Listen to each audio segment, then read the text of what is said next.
మనకి వినపడుతున్నాయి, మనం చూస్తున్నాం. సో ఈ యాంగిల్ గానీ ఇదే కొనసాగితే మరి రాబోయే పరిస్థితి ఏ విధంగా ఉంటుందని చూడాలి. మరోవైపు అంటే కృష్ణమోహన్, ఇప్పుడు గవర్నర్ పిలవడాన్ని ఎలా అర్థం చేసుకోవాలి? ఎందుకంటే నిన్ననే 112 మాత్రమే మద్దతు ఉందని చెప్పి విజయ్ రిక్వెస్ట్ ఇచ్చాడు. అండ్ ఒకవేళ ఉండుంటే కనుక విజయ్ ఈ పార్టీ గవర్నర్ని ఆశ్రయించి ఉండేవాడు. దీని వెనకాల బీజేపీ గేమ్ ప్లాన్ ఉంది అనేది చాలా విస్తృతంగా చర్చ జరుగుతూ ఉంది. సో ఇప్పుడు దీన్ని బేస్ చేసుకొని తనకు మద్దతు లేదు కాబట్టి ఇక హైకోర్టు తలుపులు తట్టడమో లేకపోతే అక్కడేమైనా కాస్త తనకి సపోర్ట్గా రాకపోతే సుప్రీంకోర్టుకు వెళ్ళే అవకాశమో ఈ ప్రయత్నాల్లో ఉన్నాడా ఇప్పుడు? లేకపోతే పార్టీల మద్దతు కూడా పక్క, ఎందుకంటే ఇక్కడ ఒక మాట వినిపిస్తూ ఉంది, తనకి సీనియర్ సపోర్ట్ లేరు ఉన్న. మీరు అన్నట్టుగా సెంగోటియన్ అర్జున్ తప్ప, అర్జున్ కూడా పెద్ద సీనియర్ కాదు.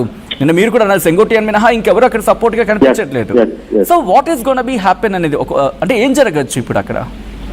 అంటే బేసిక్ గా ఇంకా ఏదైతే ఏఐడిఎంస్ లో ఉన్న చీలిక ఏదైతే వచ్చిందో, రాత్రి వాళ్ళు ఆ చీలిక ఏర్పడిపోయింది, చీలిక జరిగింది, మనం అంతా చూసాం.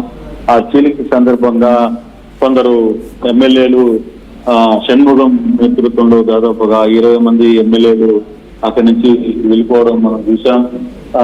వాళ్ళందరూ కూడా ఒక దీంట్లో ఉన్నారు. అయితే ఇప్పుడు షణ్ముగంతో చర్చలకి సిద్ధమవుతారు. ఇక తప్పదు, ఇంకా ఆల్టర్నేట్ లేదు. షణ్ముగం తన 20 మంది ఎమ్మెల్యేలో లేకపోతే ఆయన చేరుకున్న 14 మంది ఎమ్మెల్యేలు సంఖ్యాబలం ఉందో లేకపోతే ఏంటో అనేది ఇప్పుడు తెలియాలి. ఇంకా షణ్ముగంతో చర్చలు జరిపే పరిస్థితిలోకి విసికే వెళ్ళిపోతుంది. అంటే ఏఐడిలో ఉన్న చీలిపోయిన పార్టీ ఏదైతే ఉందో, అంటే వాళ్ళు ఎదురు తిరిగిన పార్టీ సభ్యులు ఉన్నారో వాళ్ళకి ఈ వ్యవహారం జరిగే పరిస్థితి అయితే చాలా స్పష్టంగా కనబడుతుంది.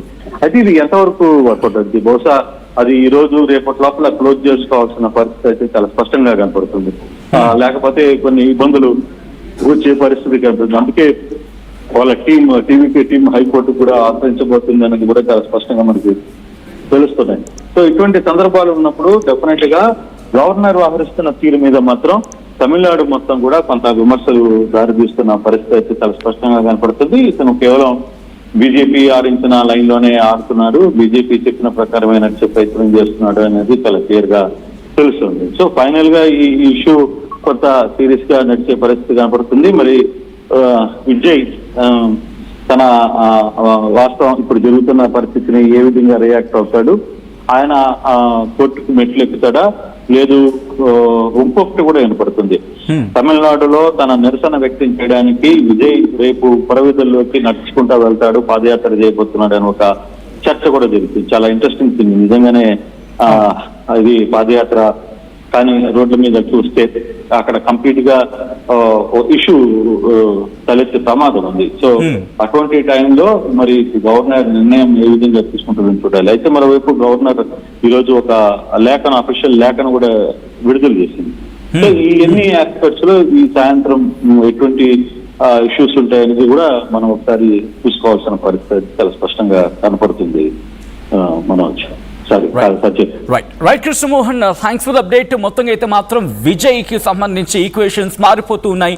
మరి ముఖ్యంగా టీవీకే పార్టీకి ఇప్పుడు గవర్నర్ ఆహ్వానం పలకడం ఆసక్తికర పరిణామం. తమిళనాడు రాజకీయాలు క్షణం క్షణం ఆసక్తికరంగా కాదు, ఏకంగా గూజ్ బంప్స్ టెన్షన్ పెట్టిస్తూ ఉన్నాయి. ఏ క్షణం ఎటువంటి డెవలప్మెంట్ ఉంటుందని చెప్పి, ఎందుకంటే ఒకరి నిర్ణయం ఇంకొకరి నిర్ణయానికి ఎక్కడా కూడా క్లారిటీ దొరకట్లేదు. అండ్ డెవలప్మెంట్స్ చూస్తూ ఉంటే కనుక మైండ్ బ్లాక్ అవుతూ ఉంది.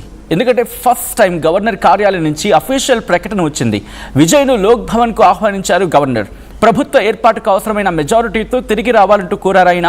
ఇంకోవైపు లోక్ భవన్ ముందు విజయ్ మద్దతుదారులు ధర్నాకు దిగారు. విజయ్కు మద్దతుగా మీరు చూడొచ్చు విజువల్స్లో, లోక్ భవన్కు భారీ ఎత్తున ఇటు విజయ్ మద్దతుదారులు చేరుకున్నారు. ప్లకార్డులతో గవర్నర్ వ్యవహారాన్ని వాళ్ళు వ్యతిరేకిస్తూ ఉన్నారు. విజయ్ మద్దతుదారుల ఆందోళనతో ఒక్కసారిగా ఆ ప్రాంతం ఏ స్థాయిలో ఎలా నిండిపోయిందో మీరు చూడొచ్చు. పోలీసులు కూడా భారీ ఎత్తున అక్కడికి చేరుకున్నారు. విజువల్స్ మీరు చూడొచ్చు, పోలీసులు భారీ ఎత్తున అక్కడికి చేరుకుని పూర్తిగా ఆ ప్రదేశాన్ని, ఆ ప్రాంతాన్ని వాళ్ళ ఆధీనంలోకి తీసుకున్నారు. విజయ్ మద్దతుదారులు కార్లతో సైతం అక్కడికి చేరుకున్నారు, ఆందోళన చేపడుతున్నారు. లోక్ భవన్ దగ్గర ఉద్రిక్త వాతావరణం చోటు చేసుకుంది. మీడియా అక్కడే ప్రస్తుతం ఉంది, అక్కడ సిచ్యువేషన్ ని కవర్ చేస్తూ ఉంది. అండ్ ఈ నేపథ్యంలోనే ఎప్పుడైతే విజయ్ మద్దతుదారులు అక్కడికి చేరుకున్నారో ఆందోళన వ్యక్తం చేస్తున్నారు. గవర్నర్ ఇటు విజయ్ను లోక్ భవన్కి రావాలని పంపించడం వెనకాల కారణం ఏమై ఉండొచ్చు? దీనికి సంబంధించి పెద్ద ఎత్తున చర్చ జరుగుతూ ఉంది. అండ్ మీరేమనుకుంటున్నారు? లోక్ భవన్ మరి ముఖ్యంగా గవర్నర్ పిలుపు వెనకాల కారణం ఏమై ఉంటుంది? విజయ్కు గవర్నర్ లేఖ రాయడం వెనకాల కారణం ఏమై ఉండొచ్చు? ఇది కేవలం తన మెజారిటీ, తన బలాన్ని చూపించుకోమని చెప్పి గవర్నర్ ఇచ్చిన లేఖగా మీరు చూస్తారా? లేకపోతే ఇటువంటి ఆందోళన కరెక్ట్ కాదు, మీ వాళ్ళు మీరు సముదాయించుకునే ప్రయత్నం చేయండి అని చెప్పి తనదైన శైలిలో చాలా సున్నితంగా చెప్పే ప్రయత్నం జరుగుతుందా? మొత్తంగా మాత్రం తమిళనాడు కాకరేపుతుంది. ఏకంగా ఎండలు మండిపోతూ ఉంటే ఆ మంటలకే సగరేపేలా ఉన్నాయి రాజకీయ చతురత కావచ్చు, అయితే రాజకీయ వ్యూహాలు. అక్కడ డిఎంకే, ఏడీఎంకే ఎవరి వ్యూహాలు వాళ్ళవి. మరి ముఖ్యంగా ఏడీఎంకే నుంచి వస్తారనుకున్నారు, డిఎంకే నుంచి కొంతమంది వస్తారనుకున్నారు, సిపిఐ మద్దతు ఇస్తుందనుకున్నారు, ఐయుఎంఏ నుంచి ఒకరు, దాంతోపాటు ఇలా వివిధ పార్టీల నుంచి మద్దతు వచ్చే ఈజీగా ఫామ్ అయిపోతుంది గవర్నమెంట్ అని చెప్పి విజయ్ విషయంలో అనుకున్నారు. ఇన్ఫాక్ట్ టీవీకి కూడా అలాగే అనుకుంది. ద వెరీ ఫస్ట్ రిజల్ట్స్ వచ్చిన రోజు బహుశా విజయ్ ఆ రోజు ఏమైనా తప్పు చేశాడా? ఎప్పుడైతే మద్దతు వచ్చింది అనుకున్నప్పుడు వస్తే రాని, ఎవరు వస్తే రాని ముందు ప్రభుత్వాన్ని ఫామ్ చేసేద్దామని అనుకుని ఉంటుంటే కనుక ఈరోజు ఈక్వేషన్స్ ఇలా ఉండకపోయి ఉండేవి. బహుశా ఆ రోజు అలా అనుకోకుండా చూద్దాం దాంట్లో ఎవరు వస్తే ఎటువంటి ఇంప్లికేషన్స్ ఉంటాయని చెప్పి బహుశా ఒక్క క్షణం తను ఆలోచించి తీసుకున్న నిర్ణయమే ఇప్పుడు తన ఇరకాటంలో పడేస్తుందాం. What you would do, in fact what you would like to say, మీరేమనుకుంటున్నారు? మీ అభిప్రాయం ఏంటి? కామెంట్ చేసే ప్రయత్నం చేయండి.